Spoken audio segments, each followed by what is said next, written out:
Hello and welcome to the latest Moneymakers Investment Trust podcast with me, Jonathan Davis. A reminder that for regulatory reasons, nothing you hear today, however stimulating and insightful, should be regarded as constituting individual investment advice. This week I had the chance to catch up again with Colm Walsh, who is the co-manager of the ICG Enterprise Trust, a listed private equity trust which has been around for more than 40 years and continues to churn out consistently good results over a long period of time, though not without periods of relatively disappointing performance amongst them. We last spoke back in August 2023, Colm, and if I can just start with one of the headlines anyway that we talked about there. We talked at the time a lot about the discount on the trust. We'll come on to how the performance is going at the moment. But back then it was 38%, and you said it was hopeful it would come in. It has come in a little bit. I think we're around 33, 34, something like that at the moment. So over 18 months, would you describe that as slightly disappointing? Obviously, we're pleased the discount has come in somewhat. We would like to see the discount reduce further still. It's still significantly above its long-term historical average. And even when it was trending at its long-term historical average, we are ambitious for the sector and for ICG Enterprise, and we would like to see it get much closer to NAV. And we have been working to try to do that. But of course, a lot of this is market-driven. This is a phenomena which also impacts many of our close listed peers. I know you recently spoke to Alan Gould at Patria, and they've been experiencing the same phenomena. My personal view is that one of the likely catalysts for that discount to recover is when we see an uptick in activity levels. I think one of the things that hasn't changed since the last time we spoke is that the markets, certainly up to now, have been relatively quiet in terms of M&A activity. And as a result of that, think of it as like the wheels just move a little bit slower. That means we don't get the same volume of uplifts on realization, which contribute to NAV growth. And it also means that you have less kind of proof points of the valuations. And I think when investors see higher level of realizations, when they see that continued trend of uplifts to previous carry values, that will instill greater confidence and hopefully be the catalyst that leads to the discount situation improving. The reason I started off with that, we're recording this on the 25th of Feb, because we've just seen the launch of this new vehicle, Achilles, which is promising to engage in some perhaps more friendly engagement with investment trusts that are trading at big discounts, and particularly focus on the alternative sector, which of course private equity is a significant part. So the fact that they've managed to raise some money to do this, and they're quite well-known individuals involved, Christopher Mills and Robert Naylor, do you think there is an implication that maybe investment trust boards have not done perhaps as much as they could do to tackle the discount issue? You say it's dependent on the market environment and what's happening in private equity, but the fact that they can do that seems to suggest that there may be some feeling that there is more that could be done. Well, first of all, I believe in free markets, so I welcome, if anybody wants to have a look and identify the arbitrage that currently exists between the kind of discounts we see in the private secondaries market and the current discounts for listed private equity. I think that's a good thing. I think perhaps one of the reasons why we have the discounts we have is that there hasn't been a sufficient light shone on this market. So first of all, I think that's something we would welcome people looking at the market. In the same way, I think a lot of people looking at the market now in the context of these semi-liquid vehicles is also a good thing. We want more people to look at listed private equity. So in answer to your question about boards, I obviously only see the interactions with one board, which is our board. And I think they have demonstrated they've been extremely proactive. Boards have to find the right balance between maintaining an existing investment program, but also ensuring that the interests of shareholders in terms of taking advantage of current discounts, buybacks and dividend programs. And I think our board has done a really good job of holding our feet to the fire, frankly, challenging us and ensuring that the appropriate balance is found. We've got, as a proportion of our NAV, I think one of the most ambitious buyback programs in the whole sector. It's been highly accretive to shareholder returns. And we've done that, as I say, alongside continuing an investment program. So we're not left with a portfolio that's overly skewed to certain investment vintages. Is one of the issues the fact that, as you say, the realization market has got a bit gummed up, if you like, has been slow for 3 years, and therefore that's not generating cash where you can actually make perhaps slightly different capital allocation decisions, if you like, as between investing, paying down debt or buying back shares? Absolutely. And I think that is a central theme of the last couple of years has been this very slow M&A market. Obviously, various different reasons, some geopolitical instability, volatility in interest rates. At the beginning of that period, debt markets that weren't functioning terribly well. All of those things have combined to create a very slow deal environment. As I say, we are relatively optimistic that all of the conditions are in place for those activity levels to return to some form of normalcy. But obviously that's very difficult to forecast with accuracy. But as I say, the early signs for 2025 are quite good.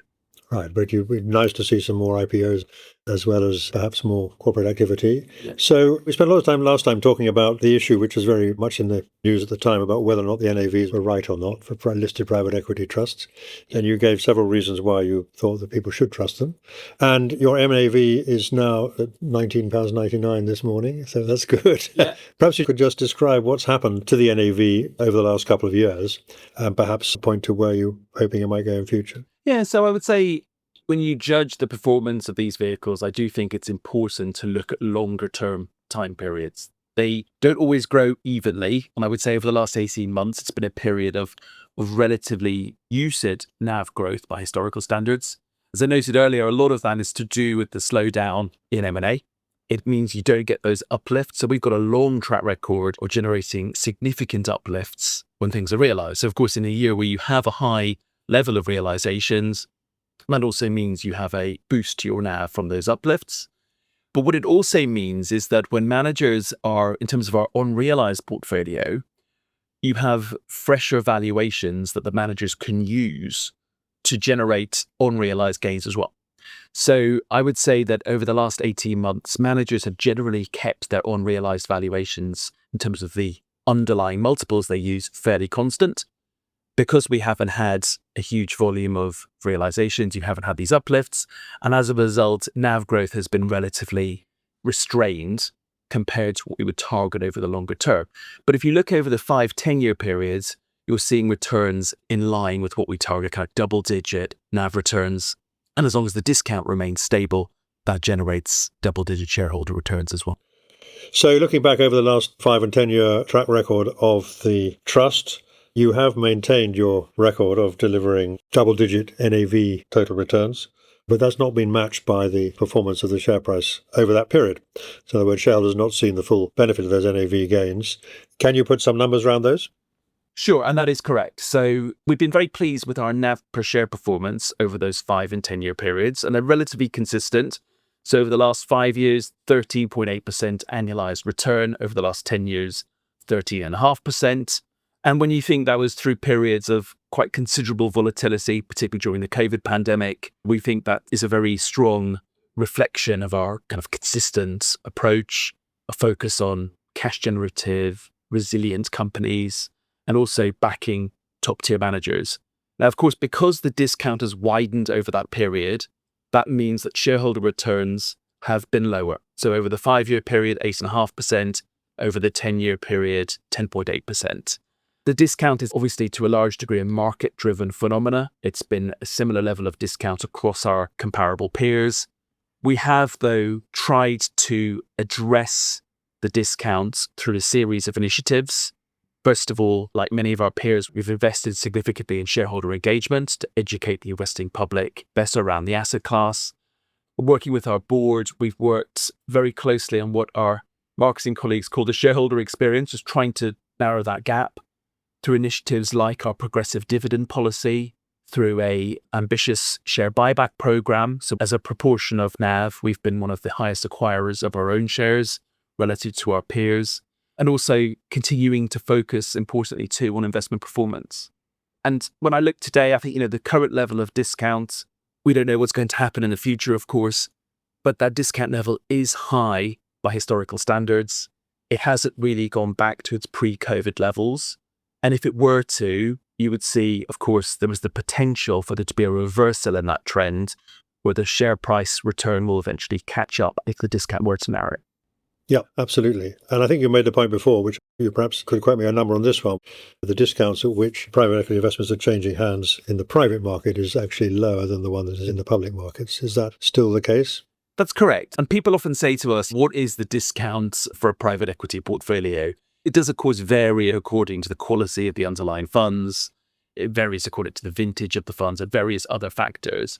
But we're very confident that the private valuation of a portfolio like ours is certainly not in the 30s. So we think there is a significant discount, something I think which various of my peers have alluded to as well. There's a significant gap between the value the private market ascribes to these fund positions and the valuation that the public market is currently providing. So we target what we consider to be top tier managers. So we think all else equal, our portfolio would trade at a relatively low discount. And we find when we look at, as I say, at the public market valuation, I think there are various different reasons why it exists, but it's certainly not related to the fundamental qualities of the portfolio. Well, time will prove that, of course. Let's talk about one of those issues then, which has been, again, even more in the news 2 years ago it is now, and that is about cost disclosure. There's been a big campaign complaining about the fact that the cost disclosure regime that we did have was perhaps misleading and perhaps deterring wealth managers from investing, in particular, from investing in listed private equity. We're now in a kind of regulatory limbo at the moment, I think it's fair to say, where firms no longer have to provide the cost figures you did before, but some of the platforms are still requiring you to do so.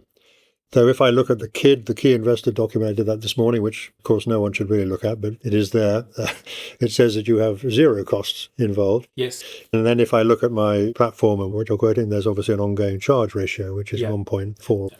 So it's still very confusing now, but does the current state of affairs, have you actually seen any evidence that that is leading more buyers to come back?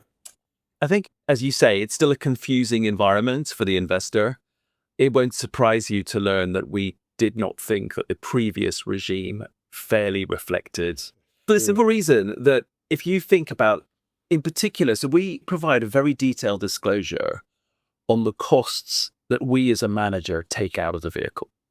However, the KID costs was attempting to look right through all the way into the fund structures. And whilst that seems reasonable, you have to remember those costs have already been taken out of our balance sheet. So you end up trying to present costs which are already reflected in the price of the share. And that, I think, led to a degree of double counting. And I think it made private equity look very expensive compared to other asset classes. Now, to some degree, private equity is expensive. It is expensive compared to others, yeah. It is a very active form of management. So if you even think about what we do compared to our peers in the investment trust world who deal in listed stocks, even something like selling a fund portfolio. If I were to sell a portfolio of listed equities, assuming there's liquidity in the market for those stocks, that could be done in minutes. Selling a portfolio of funds, that takes months. And it's much more labor intensive. It's a much more complex series of transactions involved. So it's just one example of how this is a very different asset class. It is inherently more expensive to run these vehicles than it is to run, let's say, listed equities or listed debt. But the previous regime, as I say, by including costs that had already been deducted from our balance sheet, that were already incorporated into the way in which people were valuing that stock, I think was misleading. We're obviously in a period of limbo at the moment. We have tried to be as transparent as possible, breaking down the costs that we charge and the other expenses of the vehicle. And we think that's the correct approach and allows shareholders to get the most relevant information. And it's worth noting as well that as a listed company, the KID is no longer such a relevant document, but it's very detailed disclosures in our annual reporting as well about how fees work. So we think, given the environment we're in at the moment, we think we've struck the right balance. We've not gone down the route of reporting our costs, as some of our peers have decided to record zero costs, and that's resulted in some of the trading platforms not allowing them to be traded. Yes. We've not gone down that route. So what number do you tell them? It's the ongoing. It is the ongoing charge ratio. That's the one that you're focused on. Okay, well, you won't find any complaints from me about the failures of the previous cost regime, but I think the issue is, okay, we're still in limbo. We don't know exactly what the new regime is going to be, except that investment trusts are going to be included in it. But the second part was, well, how important actually was it in the past? Because it was a cosmetic or at least an appearance issue more than anything else. And maybe some people thought, well, maybe this was just a bit of a kind of fig leaf, the fact that people don't want to invest them anyway. So hence my question, have you actually seen any greater interest from wealth managers and others who might be those deterred by the cost from actually buying your share? I think we spent a lot of time traveling, mostly in the UK, although we've recently had some interest from overseas as well, speaking to prospective investors. That is something which I think in the world of wealth management, wealth managers understandably want to get to know a vehicle, want to understand it. And it tends not to be a quick decision. I would say there has been quite a bit of interest. We've taken a lot of meetings. We've had very engaged meetings with prospective shareholders.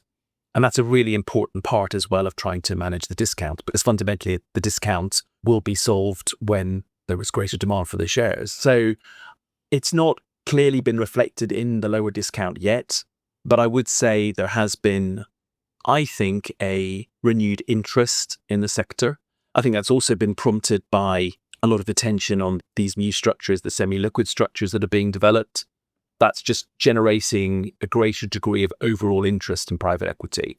Fundamentally, the way I see this is when you look at very unconstrained investors, the world's largest pension funds, the world's largest sovereign wealth funds, they over time have been increasing their allocation to private equity. And yet for the retail investor, most retail investors have a very de minimis exposure. And the other thing I would say is for many retail investors, perhaps the popularity of vehicles like Scottish Mortgage, who do a fantastic job, but they're investing in much earlier stage investments. And I think part of the education process is also persuading investors that private equity could be a mainstay of the portfolio. It doesn't have to be this very high risk and potential of very high returns, of course, as well. Actually, what our vehicle does is it seeks to invest in companies that have reliable earnings, that offer consistency over time. Actually, in that sense, can be a diversifier against many of the kinds of companies that have high weightings in public market indices. Yes, we've discussed that before to some extent, and perhaps this would be a good moment, because there will be some listeners who are not as familiar perhaps with private equity as they could be, just to remind us what you mean by your focus is primarily on mid-market and primarily on buyouts, and you've been shifting more towards the US in your allocation. But perhaps you just explain what the characteristics of the mid-market and buyout markets are in terms of that continuum of risk and return that you've just mentioned. Sure. So fundamentally, what we invest in, and again, we could be very guilty in our world of talking in this constant jargon of buyouts and LBOs. And so I'll try and stay away from that. Fundamentally, what we're trying to do is invest in companies that are relatively small when you compare them to the big listed markets in the US and Europe. So when we talk about enterprise value, the total value of the companies, for us, roughly between 250 million euros or dollars, they're fairly similar at the moment, up to sort of 3-4 billion. Now, that's obviously a big number, but when you think about the size of Nvidia and Google, trillion-dollar companies, these are relatively small companies by the standards of the listed markets. We invest in companies that are cash generative, EBITDA positive, relatively mature. They have a proven business model. They generate consistent earnings, but they also have factors that generate growth. So that's typically a trend which is not correlated with GDP. So to give you some examples, some of our peers, for example, like HG, they invest in one trend. They invest in software and the development of predominantly in software as a service. We invest in that, but we also see those similar features and similarly attractive investments in a broader variety of sectors. So for example, our largest company, I would be very surprised if any of the listeners have heard of this, I could be wrong, it's a company called Minimax. It's actually an ICG company. And what Minimax does is it supplies fire protection components, highly engineered components in, say, an airport's fire protection system. And it also provides a service where it ensures that those components are maintained correctly and have the correct certification. Now, if you think about something like an airport, during COVID, flight volumes might well have been down 95%, but as long as the airport's open, it needs its fire protection system. So that's a very stable, very consistent generator of earnings. And it's growing because if you look globally, the kind of fire protection regulations that we have in the US and Europe, first of all, they're getting more complex, but also similar regulations are also being rolled out in other markets as well. So you have a market leader generating very consistent, reliable earnings, but also where there's an element of growth. Now, what we would say is there's a trend at the moment where companies like this, and there are plenty of other examples in our portfolio, are choosing to stay private for longer. They're doing a lot of their growing as private companies. As the private equity sector has grown, funds have got bigger, they can accommodate larger companies, And it's a very attractive model for a management team that's interested in growing a company because they can do so away from the glare of having to meet quarterly earnings expectations. So fundamentally, what are we doing for our investors is we're providing access to companies with these really attractive characteristics. And increasingly, companies like this are difficult to access in other ways. But they're not immune to general economic trends, of course. They may be more resilient, but they may not be immune. Yeah. You are listening to a Moneymakers podcast. We are an independent research and publishing venture, and grateful to JP Morgan Asset Management for their generous, no-strings financial support, which enables us to keep the podcast free and our editorial principles intact. Each podcast episode goes live shortly after being recorded with a weekly catch-up email notification every Saturday afternoon. Why not also try our premium weekly subscription newsletter, which provides a comprehensive summary of all the latest news, results, and performance data from the investment trust sector, with links to the relevant stock exchange announcements, and many other regular features, including more than 160 in-depth trust profiles, regular market commentary and videos, plus the editor's favorite funds. Never miss a thing that might affect your portfolio. So sign up today at money-makers.co. And thank you for listening. So if we look across your portfolio in terms of the kind of numbers that they're generating in terms of revenue and earnings, what are the trends there? I think the numbers there are lower than they've been at some points in the past. Yeah. Single digit, probably. Do you see any signs yet of that improving? And how far below the sort of average has the recent experience been? Yeah, so we track roughly 2/3 of the portfolio. Our most recent revenue growth, 9%, and EBITDA growth of 14%. Now, first of all, these disclosures are not always like for like, because companies are always being acquired and realized. Nevertheless, there's a relatively consistent track record of double-digit or close to double-digit revenue and EBITDA growth. Those levels of growth are in excess of most public market indices, first of all. They've come down slightly because of some of the volatility brought about by COVID. So for many of the previous periods, we had companies that had very high levels of growth as they recovered from the COVID pandemic. So we had businesses like David Lloyd, obviously gyms were closed down. We had education businesses that were all closed down. So that recovery generated very high levels of revenue and EBITDA growth. But I think we're very proud of the performance of the portfolio. As I say, EBITDA growth 14% is strong. You are, of course, correct to say that everything has a cycle to some degree. All else equal, we would, of course, much rather the economies in all of the countries in which we invest were buoyant. That's not always the case. But if you look at the things we're investing in, like fire protection, like software businesses, where there are very small companies like Visma, where what they do is mission critical to their customers and at a very small proportion of their cost base, we would say that they are more resilient than the market, than the public markets. And we remain confident that the strength of those trends will drive growth, even if there will be potentially some economic tailwind. Well, that gives us a pretext perhaps to talk about what is actually happening in the big world out there. Two issues, I think, are first and foremost. I guess number one would be bond yields, where they're heading and what that implies for the global economy and any knock-on effect on your companies. And the second, of course, is the phenomenon that is the new president of the United States and his favorite word being tariffs. We haven't yet seen exactly what he's going to do, but he's beginning to flesh out some of these things. What are your thoughts on that, and what are you hearing from your investee companies about how that may or may not impact on them? So on President Trump, it won't surprise you to learn that he comes up quite a bit. I visit the US quite a lot. Around 50% of our portfolio is US-based or managed by US managers. It's fair to say that I think we read a lot about the volatility in the media here. I think in the US, people actually have got, rightly or wrongly, very high levels of confidence in the trajectory for the economy. There are a number of initiatives the new administration has embarked on in terms of removing a lot of the friction and things like the antitrust regulations, which actually have slowed down quite a few deals. So things that probably don't get covered very heavily in the press, which a lot of our managers are quite happy with. But of course, it is a disruptive administration. Again, we make no comment about the politics, but operating in a different style to administrations we've seen before, and arguably in a different style to the previous Trump administration. But I view our role as we can't control these things. So we have to invest in companies that we think are going to be resilient. So we've never invested in companies, for example, that have high reliance on a single customer, whether that's the government or another private customer. We don't like companies that have high degrees of regulatory risk or stroke of pen risk. And actually mentioned about tariffs. Most of our large US exposures aren't especially exposed either to export markets. They're quite domestically focused companies.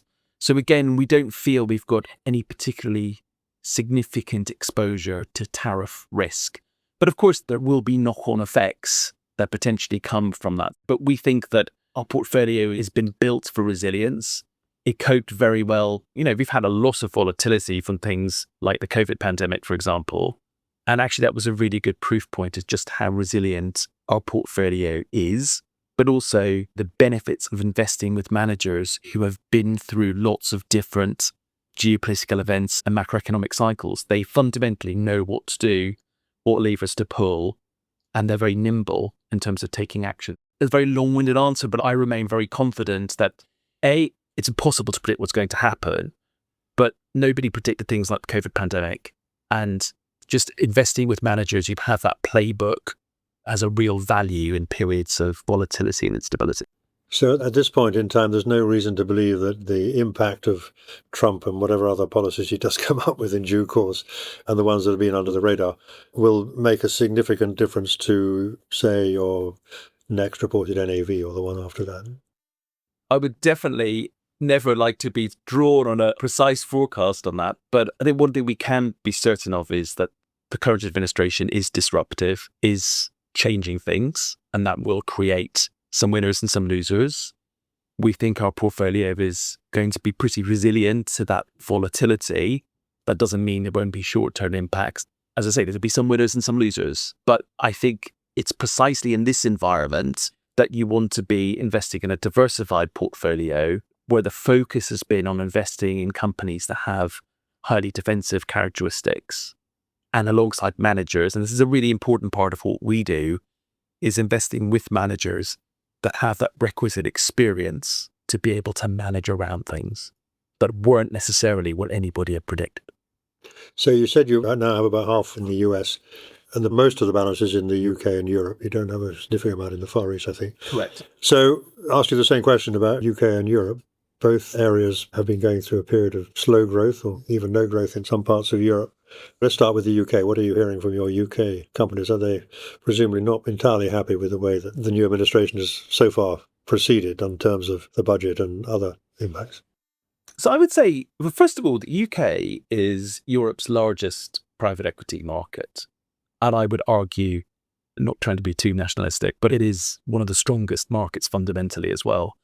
We're very lucky in this country to have a real engine of companies, these mid-market companies. You see them up and down the country in industrial estates, high-tech companies, growing companies.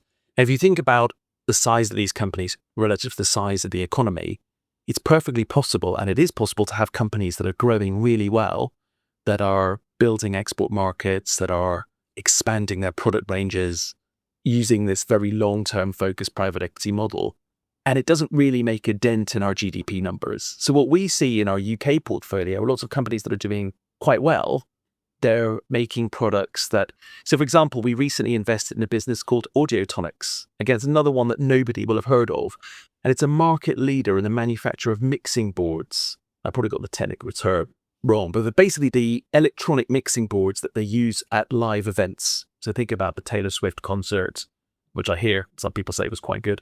Not my thing. I've got tickets for Oasis.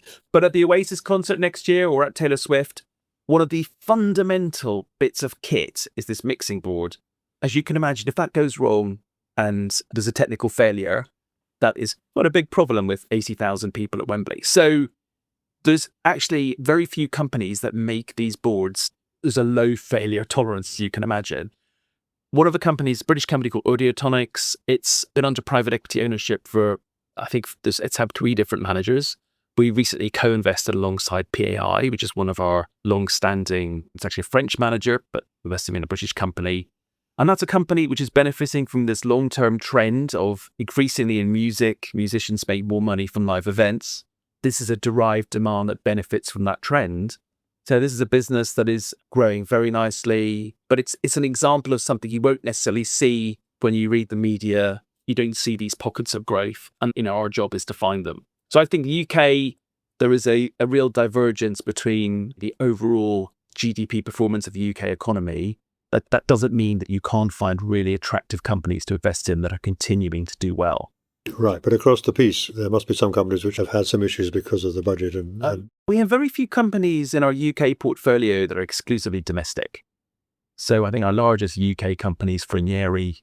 There's an ice cream manufacturer that operates in, I think, over 50 countries globally. So it's based in the UK. It has a UK management team. It started off as a small domestic producer up in Yorkshire, and it's developed into the world's second or third biggest manufacturer of ice cream. But it doesn't rely exclusively on domestic demand. And even to the extent that it does, actually ice cream, counterintuitively, is a product which is relatively defensive. As people go to restaurants less, they will increasingly up their expenditure in the supermarket on premium ice cream. Well, it's good to know we got a national champion in that field. But on a related issue, are you not being impacted by the fact that the UK equity market is shrinking? So in terms of potential realizations and IPOs and things, that must be a potential issue for your UK portfolio.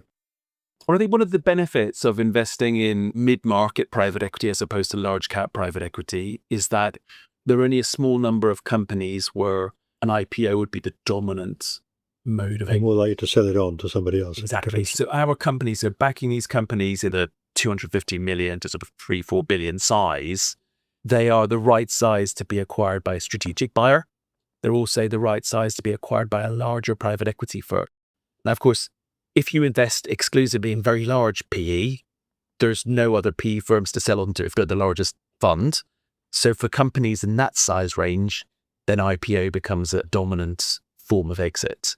As I say, for us, I think historically, very ballpark numbers, but roughly around 40% of companies get sold to financial buyers, typically other private equity firms, 40% to trade or strategic buyers, and then 20%, roughly 10% IPOs and 10% other exit routes. So the IPO is not really it's an index of activity, all else equal. It's good to have a buoyant IPO market, but it's by no means a necessary condition for us to have successful exits.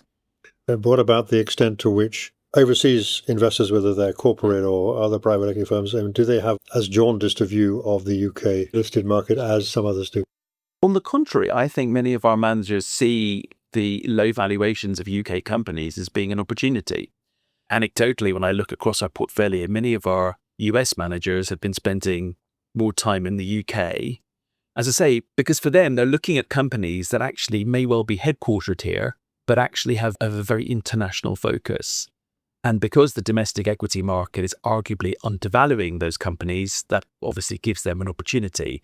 And I've heard, as I say, very anecdotally from a number of our managers that the same company here will often be at a more attractive valuation than in the US. So very much the slightly moribund UK equity market. And of course, one of the reasons why we have a discount, but on the other hand, it is an opportunity for many of our managers to acquire good companies at attractive valuations. And then let me ask you about Europe. Obviously, a number of countries in Europe are having problems. Germany seems to be some sort of crisis for its whole post-war economic model, taking the same kind of panoptic view of what's happening in Europe as opposed to what's happening in the UK and US. What would be your thoughts on that? So I would say, again, it's a really similar picture. I mentioned Minimax earlier in the conversation. It's a German company. Well, it's really an American-German company, significant operations in both Germany and the US, but it's headquartered in Germany. So again, similar to the UK, I think factually, both the UK and the German economies have recently had a very poor track record of GDP growth. But nevertheless, just like in the UK, where you can find pockets of light and what companies that are growing significantly, it's the same in Germany. I mean, companies like Minimax, in particular in the sort of engineering sector, you still have some really high quality companies. They're often relatively small, relatively niche specialized companies. We still see our German portfolio, French portfolio performing strongly, despite the fact that the headline economic statistics in most of these countries are not good. So this is one of the issues around private equity, I think, that always seems to come around, which is that when you talk to the managers of private equity trust, they're always very positive. You'd expect them to be very positive. You expect them to be obviously bullish. Everybody talks their own story. And there's all these good things happening underneath the bonnet kind of thing. And yet, just to come back to this central issue, your share price today is about where it was 3 years ago, something like that. Depending when you measure it. From peak to today, looking at the chart, it's about roughly where it was. It's a lot better than some of your peers, I hasten to add. As an optimist, I would point out, though, that where we are at the moment is very, very close to our historical high. Yes, indeed. And I was going to make that point. You're very close to historical high, and that's not true of all your peer group. And you've got a long track record, which over the very long time does produce double-digit returns, or has done historically. But there's still this sort of one element that seems to be missing. And we know that a lot of listed private equity trusts are investing much more in communication. They're being much better at doing more disclosure. They're trying to provide more information, make them more accessible for retail and private investors. And some of them are beginning to do something about the discounts. And yet, if everything is basically underlyingly so good, we've still got this slight problem that the share prices don't reflect it. And it's always going to be tomorrow that it's going to come better. So I guess what I'm getting around to saying is, what would be your pitch to people to demonstrate that, notwithstanding your long-term track record, that actually today, why should people be looking at private equity, and why should they be looking at ICG Enterprise Trust in particular? It's a very good question, a very fundamental question. Well, first of all, I would say that, I made this point earlier. Investors that have all of the options available to them are choosing to invest in private equity.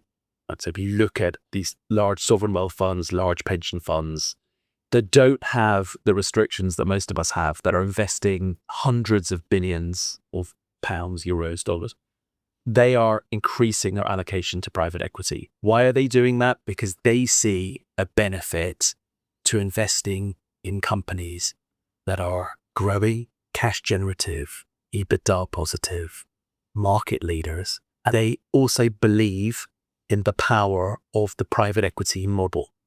So that is an active approach to managing companies in terms of lots of value creation generated from operational improvement, generated from, as I say, a very active involvement with those companies.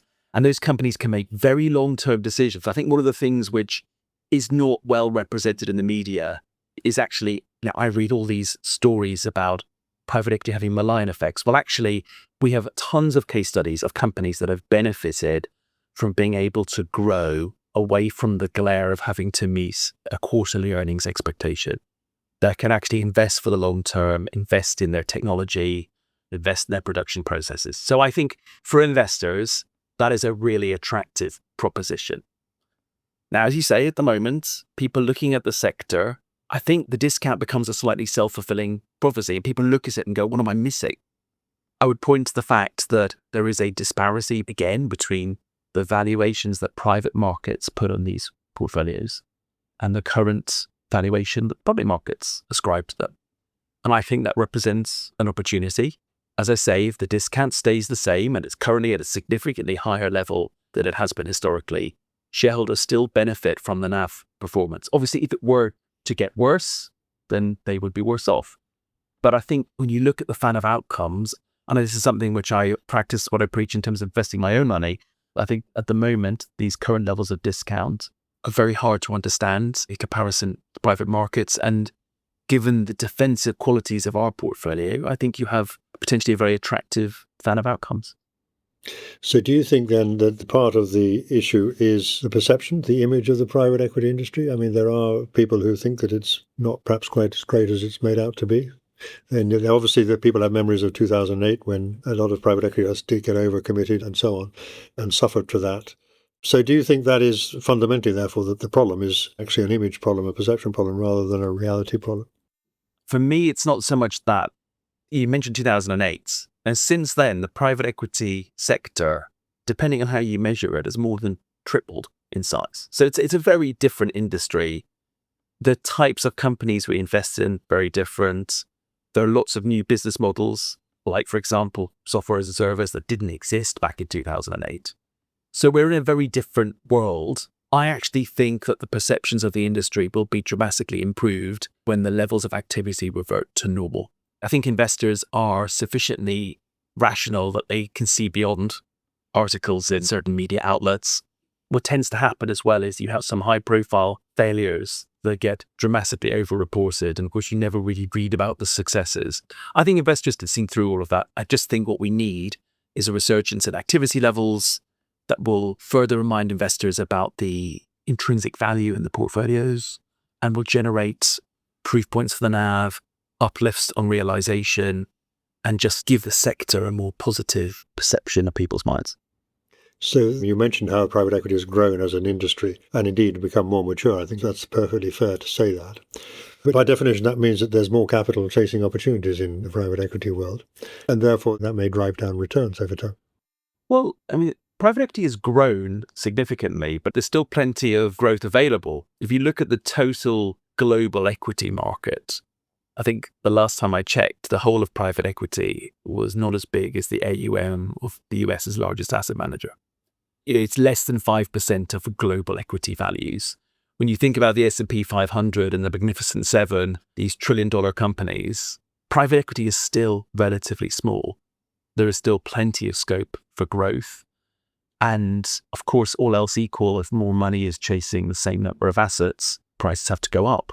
But I don't think that assumption is necessarily correct, because I think the addressable market is also growing as the private equity asset class grows. So the private equity firms, as their fund sizes grow, can buy bigger companies. So I think the market is growing as well. And so I remain, I think, pretty optimistic, as you would expect me to say, about the long-term trends with private equity. I would expect you to say that, and I'm not, of course, surprised that you would say that. But one point you haven't answered is, though you've referred to it, I think, implicitly, is why your particular trust and your particular focus in the mid-market buyout area. I think your pitch is that basically it's lower volatility returns over time, really it's more diversity. I think the proposition is about strong risk-adjusted returns. So you asked me about how would we react to the uncertainty of, say, Trump, or the uncertainty of Russia, Ukraine. And the answer is we don't actually know what's going to happen.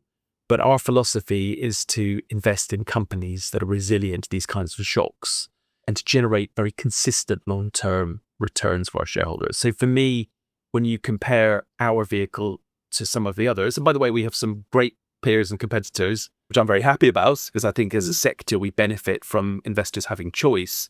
But where I think we score highly is having that focus on, so a lot of our peers invest in things like venture and growth equity, which have a much more binary return profile. Now, they're amazing, or, things like venture have very high loss rates.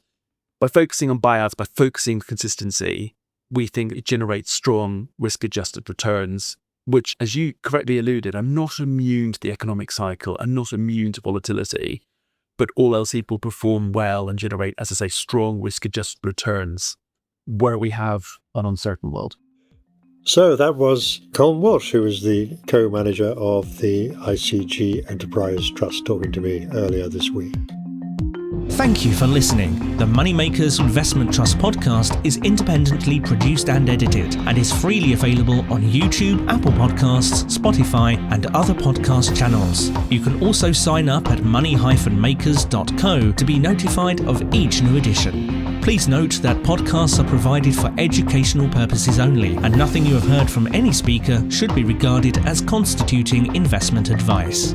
If you want more news, analysis, interviews, and other investment trust content, don't forget to look at the Moneymakers Circle, available for a modest subscription at the website.